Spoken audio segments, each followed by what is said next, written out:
My wife admitted something on her deathbed. Now I'm glad she died. I'm in angst. That's the only way I know how to describe it. Everything just feels so surreal right now. My wife and I have been together for the last 35 years. We married young and had our daughter around 10 years later. I still remember the day she had to be taken to the hospital.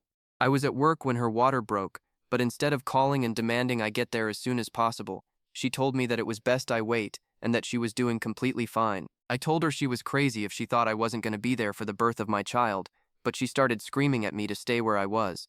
I just chalked it up to birth hormones. I finished out the day, and as soon as I clocked out, I was flying to the hospital. It was a venture that proved fruitless, as when I arrived, my wife was nowhere to be found. And in the chaos of the busy hospital, my panic grew more and more until my pager started beeping. It was my wife's number, and in a confused hurry I found the nearest phone to take her call. She was already home, asking me where I had been. After a little back and forth about the sheer audacity of that statement, I got in my car and drove home as quickly as I could. When I got there, I found her curled up in her chair in the living room, cradling our baby and looking both exhausted and completely drained. Under normal circumstances, this should have been one of the happiest moments of my life. But really, all I felt was confusion. Why? Because we were scheduled to have a baby boy for her entire pregnancy. That's what the doctors kept telling us.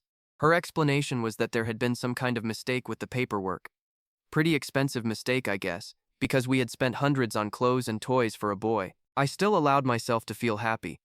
I mean, I was a new father. I'd waited 9 months for this moment. I wasn't going to let some paperwork issue rain on my parade. Besides, her mom seemed in no mood to argue. I spent the entire first night back home curled up in bed with my wife and our baby girl. I soothed them to sleep in each other's arms. I rubbed my wife's back. I held the baby when she cried. It was the start of our new life. Like for part 2.